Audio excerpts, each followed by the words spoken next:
Welcome to the show. We have G.I. Jackson of H-Town in the building here tonight. Legendary R&B group, as you may know him from some hits, Knockin da Boots, Lick You Up. In line between love and hate, as we all know, part-time lover. Welcome to the show, man. Welcome. How are you doing tonight? I'm pretty good, man. What's going on? It looks like you're in a studio. Are you making some music? Yeah, most definitely. I stay in the studio. That's the main thing to do. How are you feeling about the newest work that you just dropped, Date Night? I'm pretty positive about it. We've been getting very good reviews from everybody. So we haven't heard anything negative yet, but everybody's loving it so far. Everybody has their different favorite. You know how that is. Yeah. Do you feel as though that the youth is catching on to what you guys are doing still in these days and times? Because the youth likes everything that's trendy. They're not into a lot of the old school stuff. Do you feel as though that you have a youthful audience? Because that's important. I mean, I think we were one of the groups from the 90s that was blessed to have every generation, not just the mom and the pops or grandmothers. So we had the kids, cousins. So we were just blessed to have every generation loving our music, not just one generation, Yeah. Right up there with Jodeci and Boys to Men. Yeah. And it's still like that today, still like 15-year-old, 14 years old, all the way up to 40, 50, It's always important for the youth to tune in because the R&B didn't start at Chris Brown. It started way before even you guys, and you're still dropping quality content in 2020, 2021. Most definitely. We try to just bring back that old 90s flavor, R&B with a little bit of today's twist, but we try to really stay true to ourselves. We don't follow nobody, so we're not really trying to be up to date and current with what everybody else is doing right now.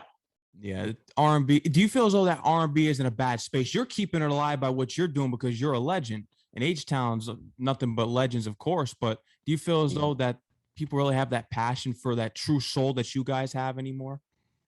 They do. I think a lot of people now taking to the internet instead of listening to the radio now because of that. You know what I'm saying? They want to hear what they want to hear when they want to hear it, and versus hearing the same 10 songs on every hour. It's unfortunate, but WBLS still plays you guys. That's the main thing. Yeah. I mean, don't get me wrong. All the stations still play it, like all of our classics. All the hits and stuff still gets played on every radio station. You know what I'm saying? Just that. When it comes to the new music, you know what I'm saying? We just basically focuses on just giving it to the fans, whether it's via the website, social media, YouTube. YouTube was the new BET now. So everybody's watching videos on BET now, you know what I'm saying? That's the new video soul. Yeah. Midnight Love, It is. And I agree with what you say about the radio. They still play your classic, but these mainstream radio stations got to play the legends at the same time. And I feel as though they don't. And that's my problem with hip hop too, is they don't play the legends, these mainstream hip hop and R&B stations. Right. Well, it got kind of political now. Cause back when we was out in the 90s, it's like one person on one radio station. Now you got corporations on 200 radio stations. You know what I'm saying? So it's more of a more political than it was back then. Like back then, you go to another city, you heard different type of music. The number one song was different in every state. You know what I'm saying? Every other city. You know what I'm saying? New York was New York, and Atlanta is Atlanta, Houston is Houston, and Louisiana was Louisiana. But now you're hearing the same 10 songs in every state worldwide. You know what I'm saying? And also back then, I've heard you guys say in other interviews and just reading articles online, you felt as though it was very competitive back then. And I look at today. What's your view on today's competitiveness in music? Because everyone wants to be a singer. Yeah. And a rapper.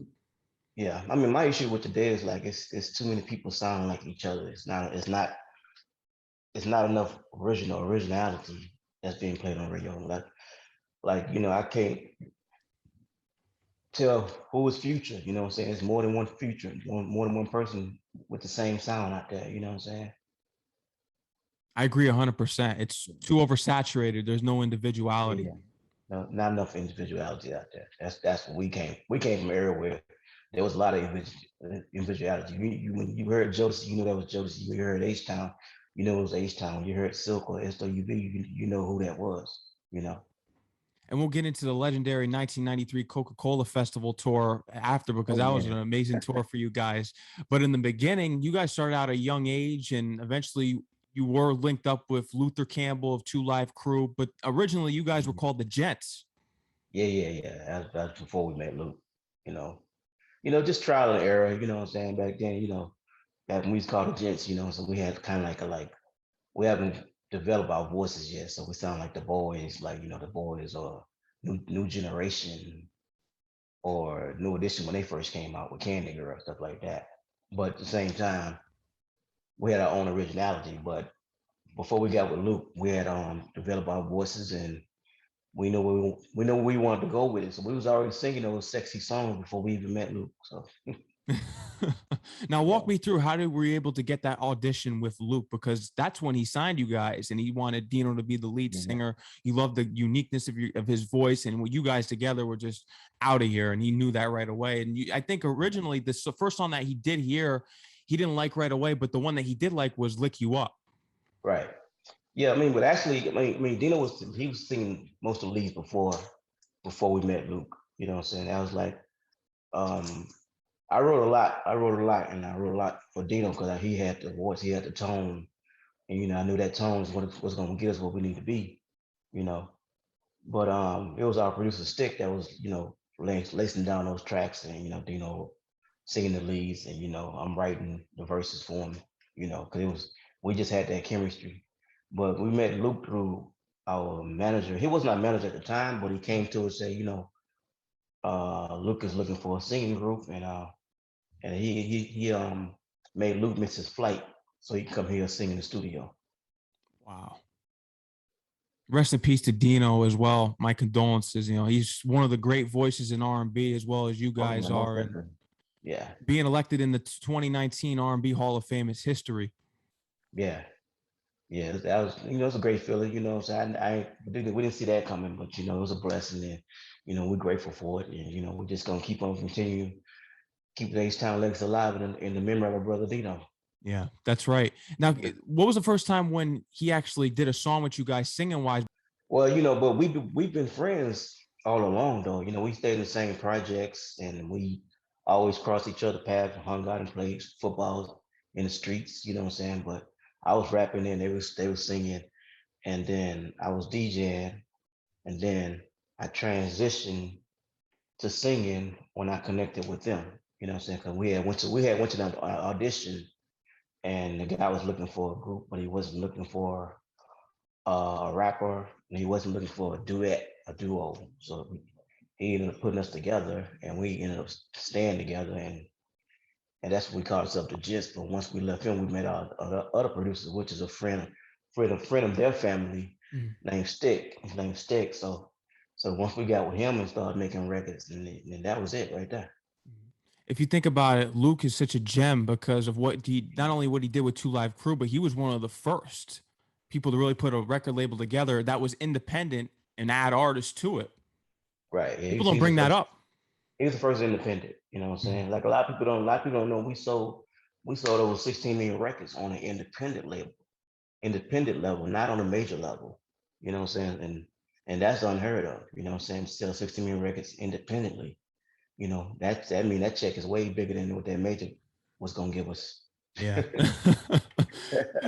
If you were signed to a major, you probably wouldn't even see half of that. We wouldn't even, we own 50% of our master. We wouldn't even have that right now. We were signed to a major. So that's important. How come you think that so many artists from back in your era just didn't get their masters? Is it that they didn't show up with the right lawyers? They just weren't able to read the contracts? Lawyers are important, most definitely. You know what I'm saying? You don't have good lawyers that can play those positions for you, then it's not going to happen. But at the same time, it all depends on how much the label value you being on their label. Because a lot of labels, they'll throw you away in a heartbeat or put you on the shelf. Yeah. I mean, you hear the stories such as TLC. They really got it bad. Yeah, we had a position. We had another. I'm not gonna say their name, but we had another major label trying to buy us from Luke just to put us on the shelf because we was interfering with their new artists that they was trying to bring out. So they was trying to buy us out of our contract and then put us on the shelf. But that goes to show how fierce you guys were in the industry. Yeah, You were forced to be reckoned with. most definitely. Father MC said that you were going to be the guys that chased Jodeci. Oh, that's fam. Yeah, most definitely. You know, we neck and neck. You know what I'm saying? But most props to them, man. You know, we ended up working with them anyway. Actually, before we met Luke, we met Devontae, and you know, so originally we were supposed to sign Devontae, but he had so much going on. He never had a chance to get back to us. So by the time he caught wind of it, we were signing to Luke. But we ended up working together again. He called us to do the Above the Rim soundtrack, Part Time Lover, with Devontae. So he came and reached out. Yeah. Yeah. Now, Above the Rim, you guys are in the movie scene now. You're doing the soundtracks. Were you able to meet Tupac at all when putting the soundtrack together? Oh no, I mean Tupac used to open up for us. Tupac used to be on the road with us. Oh, wow. Yeah, that's like family. And actually, we was about to do a song with him before he passed, before he got killed. We had maybe like 2 weeks before we spoke to him, and he was ready to get down in the studio and do it. But you know, we just never got to it. That's unfortunate. Yeah, we had a song on our latest edition called "Die for You," and it was going to be featuring Tupac. So if you listen to that song, you can tell that Tupac was supposed to be in a place of the rap. We went on and did the rap ourselves, but it really supposed to be Tupac. Wow. Yeah. I never knew that. That's trivia. That's that track would have been huger than what it was to H-Town fans with Tupac on it. Most definitely. Because Tupac did songs with John B. A lot of he's done tracks with a couple of R&B artists. Yeah. That was the man back then. That was the go-to guy. Yeah. Was there any opportunities for you to collaborate with Biggie at all? No. I think we did like maybe 2 or 3 shows with Biggie, and you know, it didn't end well for him because he was like the headliner, and we went on before him, and we left the levels too high to where he couldn't come behind us with that, you know. Yeah, you know, we like a high energy group, you know what I'm saying? We show out every show, we show out, you know, so pull out all the stops. That's what you guys do, and that's why you're so legendary. And with signing the Luke, I remember hearing the story of you showing up to his house and he had all these women around, and because that's where he shot a lot of his music videos. Yeah. He always had his Luke dancers and all of them. They was there like faithfully almost every day.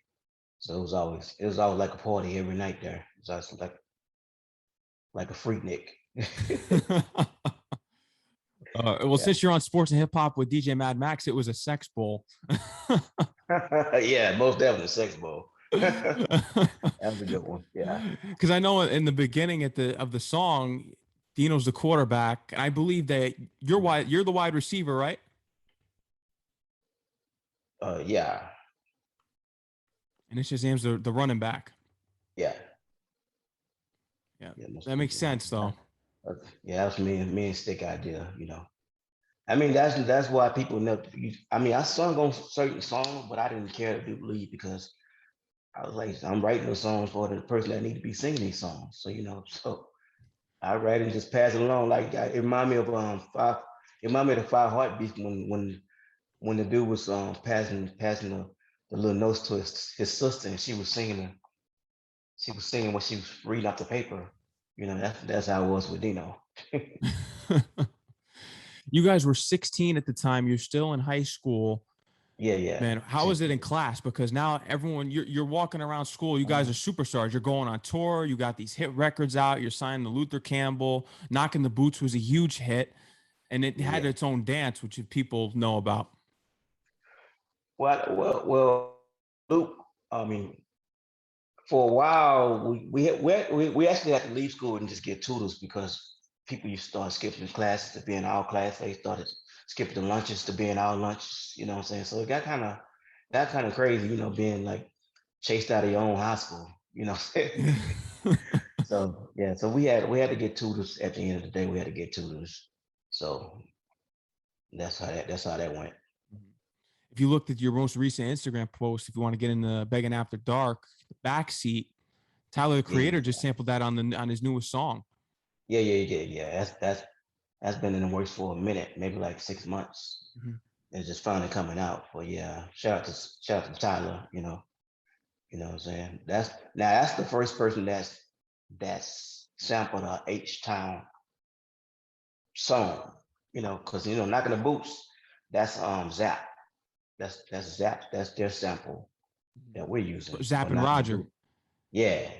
So I mean, of course, a lot of other people use it too. You know what I'm saying?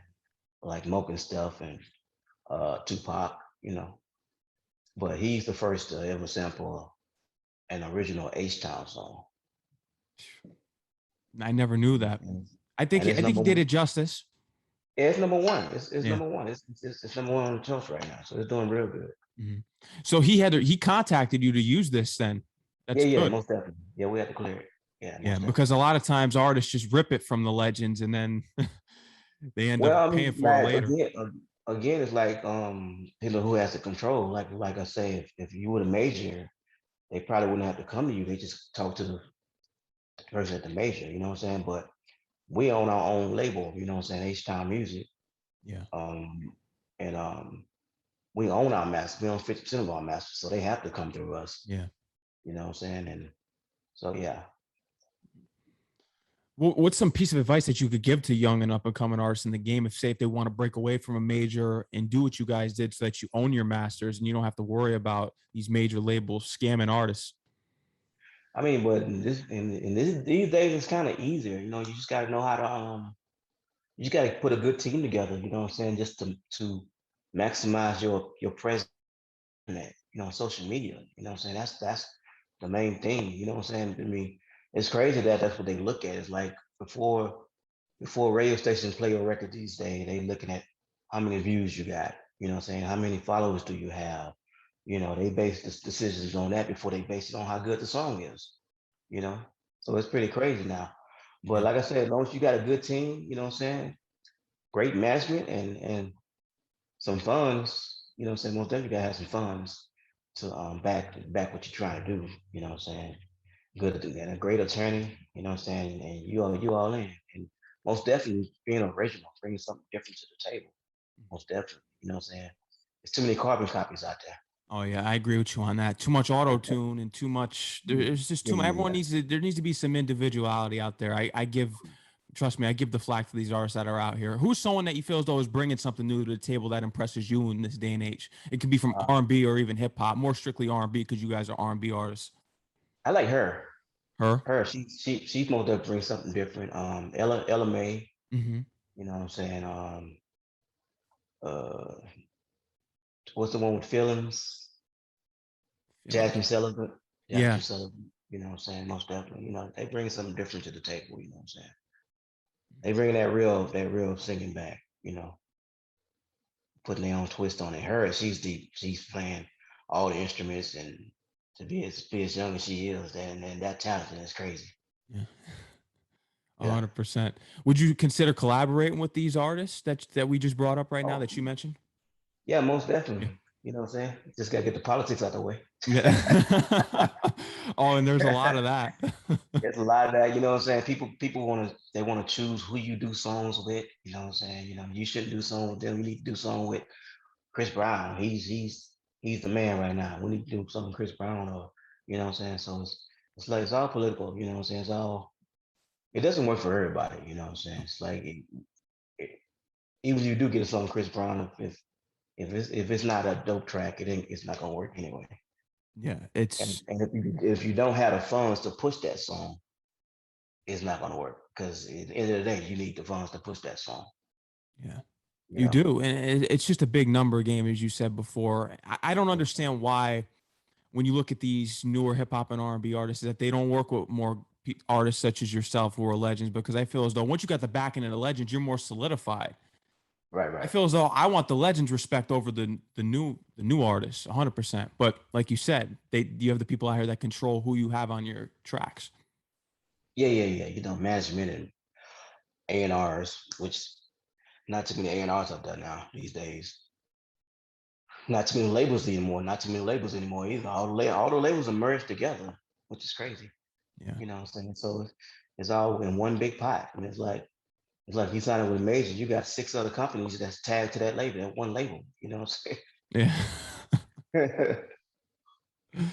Oh man, but I want to get into the 1993 Coca-Cola Summer Festival tour. As I brought up before, LL Cool J, Naughty by Nature, Oh Silk, yeah. SWV was there. How was that tour? It was very fun, man, because everybody was competitive. Everybody wanted to show each other out. You know what I'm saying? So everybody gave a great show. You know what I'm saying? There's no legendary tours like that anymore. Yeah, Al Hamm need to come back. He need to come back and do some more tours. I mean, he does selective tours, you know, when he feel like it, but he's more into TV and stuff now. You know what I'm saying? That was the king of concerts, Al Heyman back in the day. Budweiser's and Coca-Cola Super Fest. You know what I'm saying? Yeah. That was the man. Yeah. Would you say that was your most memorable tour, or there was another one out there that you think of that was Oh, just most definitely Coca-Cola and the Budweiser. Most definitely those two are the most memorable ones. Those are I mean, these days a tour can last like 10 cities, 15 cities, 6 cities, you know Mhm. what I'm saying? Depending on the promoter, you know. Back then, shit, we was out for like 6 months on the Coca-Cola Superfest, you know what I'm saying? It lasted six to 8 months. And then we'll bounce off of that and jump on to the Budweisers, you know what I'm saying? So like a lot of tours these days don't last that long. No, they got to get you on Rolling Loud for the Legends. Yeah, yeah. That would be dope. Yeah, because I know they did Wu Tang, but they need to do some stuff for R&B. Right, right, right. I mean, but you know, that's like I say, that goes into play too. It's like favoritism, favoritism Trump, was hot and who sold the most records, who how many hits on they had on the charts, you know what I'm saying? It's his favor. The number one person is always favored. The Grammy goes to is always favored. You know, everything is always it rarely goes to the person that really deserved it, you know. Mhm. Knockin da Boots. This is a game changer song in R&B, probably one of the greatest hits of all time. If you look back at the genre, Yeah, you yeah. you probably paved the way because I've heard in interviews you paved the way for artists like R. Kelly to get into the more sexual side of R&B Yeah, yeah. because when you drop Knockin da Boots, Yeah, eventually he came out with Bump and Grind. yeah, yeah, yeah. He had to switch it up. He had to Yeah. come. He had to get freaky now. Yeah. He couldn't do the honey love no more. No. Yeah, yeah, yeah. Yeah, well, that's we appreciate that. You know what I'm saying? I mean, it's a lot of artists that has uh came up listening to our music, and that's where they got some of their flavor from. Like when I listen to a lot of records, I can tell when somebody listens to a lot of our records because I can tell because I know how we arrange our songs, and when I hear people doing a little bit of, I say, oh yeah, they listen to a lot of H now. You know? But getting into Knocking the Boots some more for people that may not know, where did this idea Mhm. come from? Because you were originally hearing words were coming together like knocking, knocking, Right. knocking, and eventually Yeah, the knocking phrase comes TikTok, about. everything. Yeah, knocking TikTok. Just playing around with it, and it ended up being somebody rocking knocking the boots. And we didn't know what that sample was when we first got it. You know what I'm saying? Our producer stick slowed it down, and shit, we just went to writing. Just went in there and just put our little magic on it. Mhm. Most importantly, what may be a tide change in the career is when you started wanting to do uplifting songs about women. The ladies edition was Right, I right, read right. online that was dedicated to Nicole Brown Simpson. Yeah, yeah. Nicole Brown says a lot of the ladies, Whitney Houston, Sissy Tyson, you know what I'm saying? But we just wanted to bring awareness to that because there was too much bashing going on with women bashing going on. So we want to step out the box and do something different. Do us, you know what I'm saying? Because we don't like to follow nobody, so we like to be trendsetters and with that, same thing happened. After we did the ladies edition, everybody else came behind it with woman's power and one woman's world, independent, you know, Okay, let's switch it up again. He had to come with the, yeah. But yeah, you know what I'm saying? So we just like being trendsetters, man. We don't like to follow. We don't like to be, if you're doing it, we don't want to do it. We won't do it. You know what I'm saying? If you're in that lane, we're gonna go in the opposite direction. And the label kept pressing you because you wanted to release these motivational songs. They like it slow. Yeah. I mean, I think they just I don't think they was ready for that movement. That's what I really think. I don't think they were ready for that movement because it's easier to sell our freaky songs to people, versus what we was trying to take them. But at the same time, people was digging that, you know what I'm saying? It just didn't get the push that it really needed. If they would have kept pushing it, it would have did what it's supposed to did, you know? Yeah. I believe that Which Shazam is in the Zoom now. Can you hear us? oh, Yo, What's gotta going put on? You your can hear us? Welcome to I the can hear show. y'all. Okay, gotta put your great. camera on. Yeah, I think he's got to put his camera on. I know on the left side of the screen it'll say start video. I believe that now we can see you. Okay, yeah. Okay. What's going Hey, on? What's We want to up? welcome you to the show, and another legend joins the show of the What's legendary going on? R&B group H-Town. What's going on, Shazam? I'm just yeah. chilling, man. What's going on with you? We were just getting into the ladies edition and how Oh this yeah. was a tide. Hold on. This was a Hold on. tide turn and change for you Mo- guys. Hold on, let me move somewhere else, man. Trying to move somewhere else better. So they weren't ready for that. They weren't ready for you guys to change up the tide because they were so used to having that knocking the boots come from you guys. Yeah, most definitely. But the fans were though. That's the thing though. The fans were ready for it. You know what I'm saying? Because a lot of people, after we did Ladies Edition, they was like, "Man, you helped me get out of a bad situation." They say because we just moved them. It was motivating. The song was motivating. And we was talking some real stuff, and people Yeah. were like, people were like, what I'm saying? One person scared. She told me, she said, her brother killed her boyfriend because he was being abusive to her. So that was crazy. hmm What else was going on during that time in the 90s? I mean, we did have the O.J. Simpson thing going on. This album was dedicated to Nicole Brown Simpson and all the other women out there. But what else was going on? Was there stuff going on out there more in the news that, because we're in 2021 and we're talking to a youthful audience. What else was going on? Was it some of the hip hop lyrics that was going on that was degrading women? What was it that you guys want to Well, start uplifting the women? we actually experienced, spousal abuse in our family. You know what I'm saying? We actually had somebody die from spousal abuse in our family, so that's what made us kind of, go into writing about it and just kind of want to do something different. You know what I'm saying? Because most of our first two albums made sexual content. So this album wanted to just do a broader, wide, really stuff that's going on in the world. And like you said, also everybody felt like Nicole Brown Simpson died from spousal abuse, and we know there's a lot of women out there that go through this. So we decided to do an album like that. Yeah. I think that was important. I think you guys were trendsetters because, as G.I. brought up before, R. Kelly started doing that. Yeah. And then Destiny Child ended up following up doing the albums. I'm a Survivor, Independent Women, all that stuff. So, the album was really before its time because people didn't really perceive us too well doing that at the time, but we get more props for it now in the day's time. Oh, we needed artists like you to change the tide because that's what changes the sound. And it's good that your fans accepted of what you did because the industry, they wanted that like I said, the GI before, they wanted that knocking the boots constantly. But this is how you evolve as an artist. You can't just stay at the same sound forever. Most definitely. Yeah. But man, an amazing run that you guys had. What's your most memorable moment in the studio that you had together throughout that time in the 90s when Dino was there? What's that most memorable moment that you guys had together? Could be on the studio or on a tour, anywhere. Oh, just collaborating, man. Sometimes you sit back and just watch Dino ad-lib. Like Dino, sometimes we take our songs home and he just phenomenal ad-lib.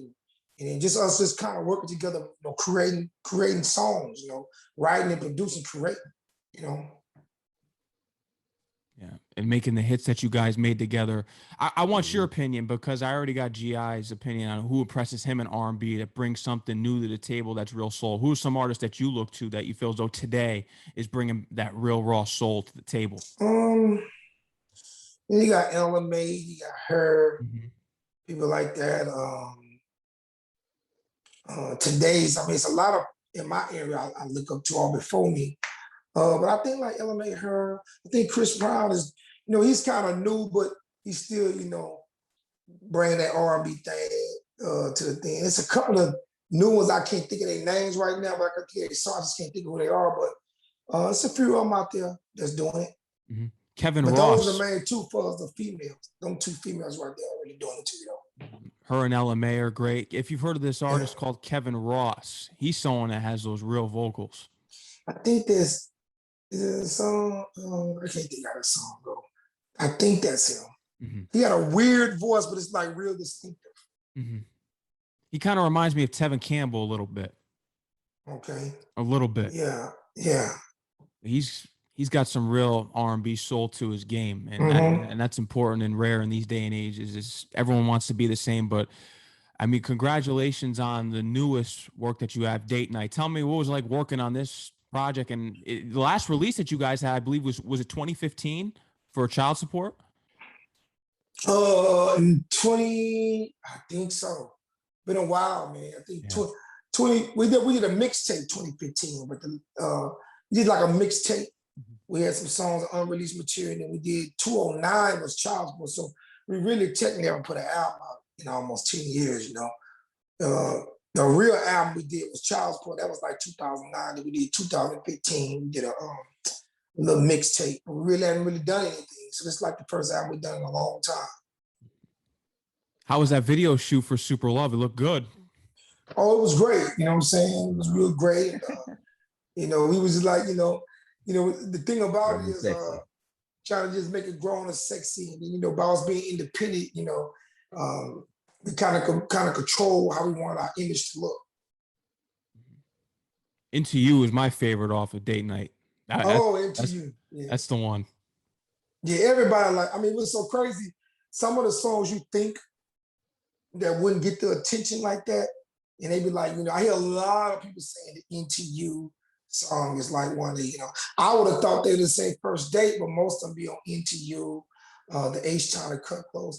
Even the song we have called Internet Love get a lot of plug too. That I was like kind of shocked that Internet Love is good. That's the last song on the project. Yeah, that people was like, hey, I'm feeling, So it's like they have their favorite goes up and down, So that just let me know we have a solid project though. Mm-hmm. Now, was this collaboration with Cut Close a long time in the making, you would say? Because this is Keith Sweat put this group together pretty much.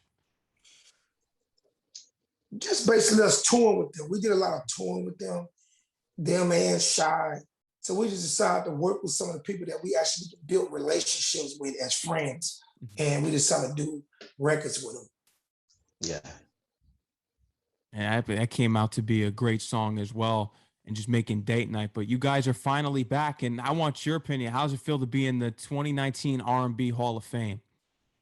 Oh, it feels great, man. It was an honor, man, to somebody acknowledge some of all the great work we've done over all the years.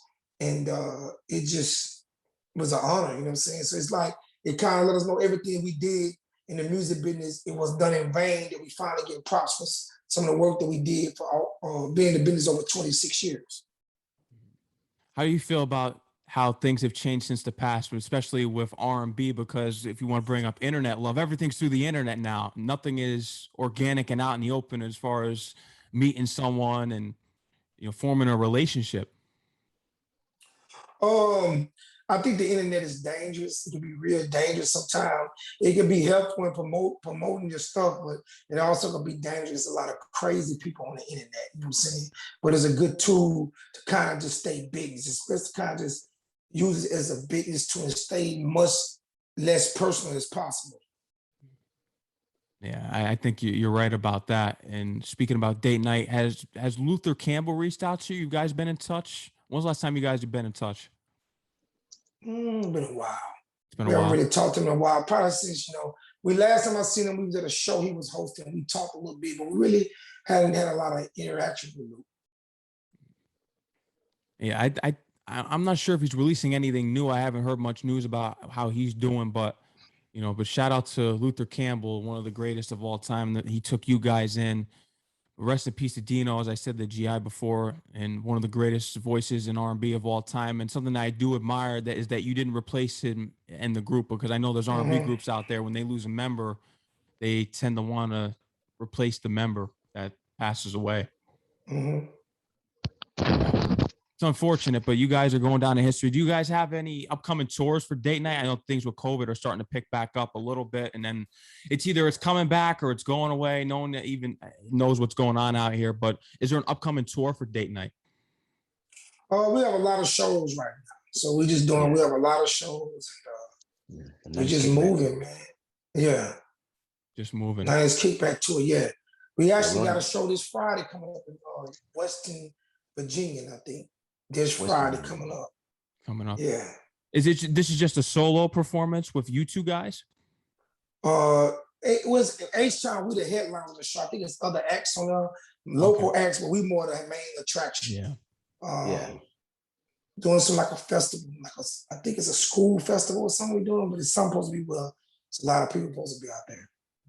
I know TLC is going on tour with Bone Thugs soon. I would love to see a big R&B tour happen for you guys. I was saying that to GI before, such as Rolling Loud does all this stuff with all these new hip hop artists, and they did have Wu-Tang on their list before a few years ago. I'd love to see Rolling Loud put something together for legendary R&B artists such as you guys. Yeah, most definitely. But we are on this tour called the Nice Kickback Tour. Nice Kickback. With people like Genuine and SWV, John B, Donnell Jones, Case, Next, Drew Hill, so, that tour is just kicking off, October we'll be in Chicago with that tour. And, November we'll be in Miami with the tour. So everything getting back to normal. We back outside. Yeah. How did you guys enjoy your time inside? Boring. Yeah, boring, yeah. Boring. Did a lot of writing though, kind of wrote a little bit, but it was boring. Yeah, I know you guys are used to the tour life, and thank God that you guys are out here doing it again. Is there any artists that because you worked with Cut Close on this? I know GI's in the studio right now. Is there any artists that you're touring with right now that you're talking with and getting in the studio to make a song with? Right now we might be doing some High Five. High Five is trying to come back, and might be doing working on a little collaboration maybe with them real soon. So just kind of working with a lot of the 90s groups and just working with our peers, but maybe so. Yeah, High Five. There's another one out of Texas. Yeah. That would be a legendary track just for Texas alone. Having the two R&B groups right on one track. Insane. But man, I want to thank you for coming on the show. Is there anything else you'd love to tell my audience? I know you have the upcoming tour, upcoming project. Could we get another one soon, or are you going to let this one ride out through the rest of 2021? Right now we're kind of working on getting this one, but we might be end up doing we might be in the process of trying to do a deluxe version. We may add a few, because it's only like an EP, 8 songs, so we might do a deluxe version and make it a 12 song, you know what I'm saying? So it's up in the air right now. We're just checking out songs to see if we're gonna take it there or not. I'm sure your fans will be tuned in. H-Town for life. That's where they can follow you on Instagram and Twitter. Let them know where they can follow you on your personal accounts too. I'm at Shazam of H-Town. At Shazam of H-Town. They can follow me. Yeah. I'm at G.I. Jackson. G.I. Jackson, Instagram and Twitter. Make sure you go follow him. I want to thank you guys for coming on the show here tonight. You guys are always welcome. Anytime you need anything from me, interviews, I'm here. Okay, we'll be back real soon. No doubt. And I want you to take care. Enjoy the rest of your night, all right? Most definitely. Yeah. Peace.